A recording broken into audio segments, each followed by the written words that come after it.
नमस्कार साथियों, जीकेजीएस गुरु में आप सभी का वेलकम है। तो आज के इस लेक्चर्स में डीएलएड एग्जाम 2025 के लिए कुछ ऐसे जनरल साइंस के इंपॉर्टेंट क्वेश्चंस जो कि पीवाईक्यू में ऑलरेडी पूछे गए उनके बारे में डिस्कशन करने वाले हैं, जो कि काफ़ी ज़्यादा इंपॉर्टेंट होने वाला है।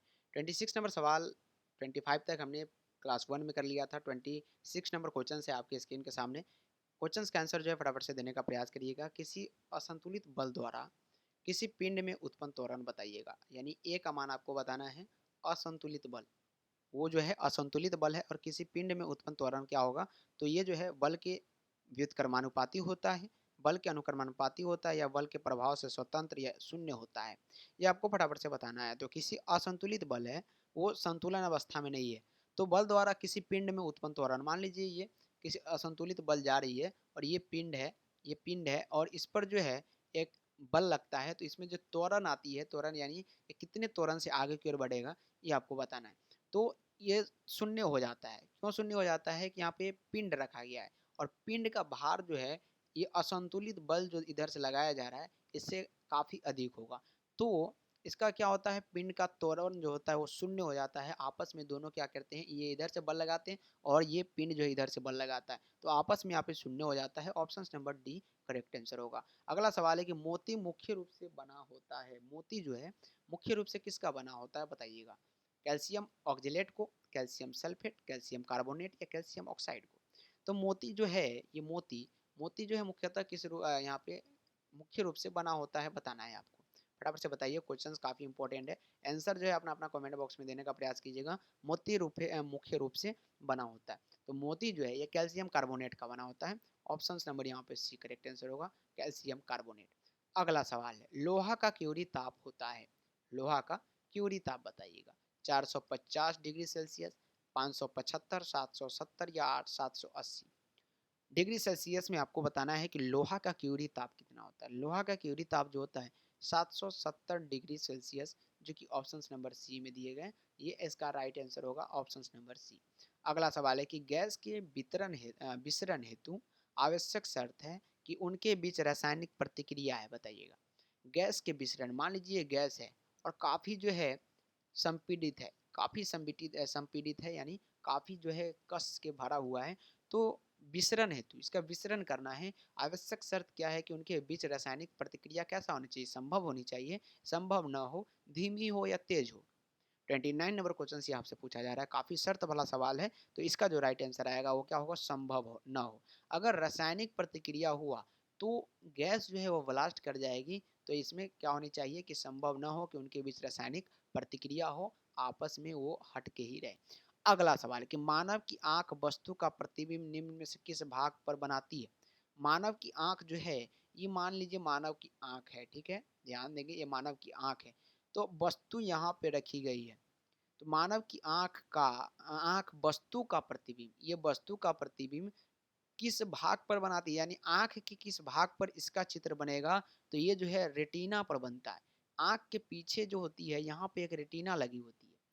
कहाँ पे होती है, रेटिना यहाँ पे पुतली के पीछे होती है, उस पर जो है किसी भी वस्तु का चित्र बनता है, याद रखिएगा। अगला सवाल है, वायुमंडल की किस परत में 90% ओजोन पाई जाती है। वायुमंडल के किस परत में जो है 90% जो है 90% ओजोन पाई जाती है, ओजोन गैस पाई जाती है, आपको बताना है। क्षोभ मंडल में, समताप मंडल, आयन मंडल या मध्य मंडल में। तो वायुमंडल के किस परत में 90% ओजोन पाई जाती है, ये 31 नंबर सवाल में पूछे जा रहे हैं। और ये जो होगा समताप मंडल, जो कि ऑप्शन नंबर बी में है। समताप मंडल क्या होगा, option number B correct answer होगा। वाहनों से निकलने वाली प्रदूषित गैस मुख्यतः बताइए।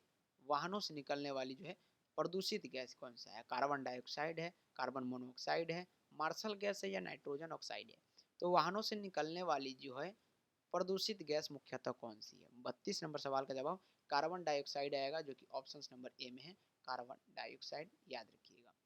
अगला सवाल है कि रदरफोर्ड ने भौतिक में किस मूल कण की खोज की।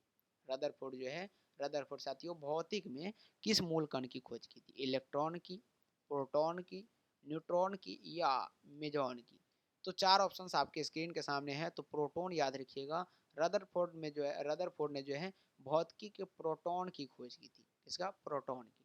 अगला सवाल है कि अग्नाशय किससे स्त्रावित करता है। अग्नाशय जो है इंसुलिन स्त्रावित करता है। क्या स्त्रावित करता है प्यारे साथियों? Insulin. Option number A correct answer होगा। वायुमंडल में बादलों के तैरने का कारण आपको बताना है कि वायुमंडल में जो है बादल कैसे तैरते, ताप के कारण, वेग या दाब या घनत्व के कारण। तो वायुमंडल में बादलों के तैरने का कारण बताना है। एमबीबीआई क्वेश्चन से ऑलरेडी डीएलएड के एग्जाम में पूछे गए सवाल है। 35 नंबर सवाल काफी इंपॉर्टेंट है आपके लिए। और ये घनत्व की याद रखिएगा, घनत्व के कारण, घनत्व आपस में जो होते हैं बराबर नहीं होते वायुमंडल में, इसलिए बादल जो है तैरने लगते हैं। अगला है कि मधुमेह के उपचार हेतु प्रयुक्त हार्मोन इंसुलिन का आविष्कारक किया था। मधुमेह जो है, मधुमेह जिसको हम लोग चिनिया बीमारी बोलते हैं, इनके जो है उपचार हेतु प्रयुक्त हार्मोन इंसुलिन का आविष्कार किसने किया? 36 नंबर क्वेश्चन है। और एफ जे वेंटिंग ने किया था इसका इंसुलिन का उपचार। ऑप्शन नंबर याद रखिएगा, हार्मोन इंसुलिन का आविष्कारक एफ जे वेंटिंग है। प्रकाश संश्लेषण की दर सबसे अधिक होती है, ये आपको बताना है। क्वेश्चंस का यहाँ पे आंसर जो है कमेंट बॉक्स में देना है कि प्रकाश संश्लेषण की जो दर है सबसे अधिक किस में होती है? बैगनी रंग के प्रकाश में, हरे रंग के प्रकाश में, नीले रंग के प्रकाश या लाल रंग के प्रकाश। संश्लेषण की दर आपको बताना है कि प्रकाश संश्लेषण की दर जो है सबसे अधिक किस में होती है? तो लाल रंग के प्रकाश में, याद रखिएगा। और जो है याद रखिए ऑप्शन नंबर डी भी राइट आंसर होगा। अगला सवाल है, आधुनिक आवर्त सारणी में आवर्तों की कुल संख्या। पीरियोडिक टेबल कुछ इस प्रकार से है आधुनिक आवर्त सारणी में, तो इसमें आवर्तों की संख्या आपको बतानी है कि कितने आवर्त जो है इसमें होते हैं, ये आपको बतानी है। तो कुछ मैं यहाँ पे डायग्राम दे रहा हूँ कुछ इस प्रकार के, लेकिन इसमें जो है कुल संख्या, आवर्तों की संख्या बतानी है। अगर आवर्त के बारे में बात करें 38 नंबर क्वेश्चन, तो 7 आवर्त इसमें है। कितने टोटल? 7 आवर्त, याद रखिएगा। अगला क्वेश्चन है कि रेशम पालन कहलाता है एपीकल्चर, सेरीकल्चर, पीस कल्चर या हॉर्टिकल्चर? तो सेरीकल्चर बोलते हैं इसको। क्या बोलते हैं? सेरीकल्चर, याद रखिएगा। रेशम पालन क्या कहलाता है? तो सेरीकल्चर कहलाता है। किस फसल में एजोला एनाबिना जैव उर्वरक का प्रयोग किया जाता है? एजोला एनाबिना, क्या एजोला एनाबिना, एनाबिना याद रखिएगा जैव उर्वरक का प्रयोग किया जाता है। गेहूं, चावल, सरसों या कपास? तो किस फसल में एजोला एनाबिना जो है जैव उर्वरक का प्रयोग किया जाता है? 40 नंबर क्वेश्चन है। और ये चावल होगा, याद रखिएगा। चावल में, चावल की खेती में ऐसा किया जाता है। नेक्स्ट क्वेश्चन है कि फिरोमेंस पाए जाते हैं, तो ये कीटों में पाए जाते हैं। फिरोमेंस जो होते हैं कीटों में पाए जाते हैं।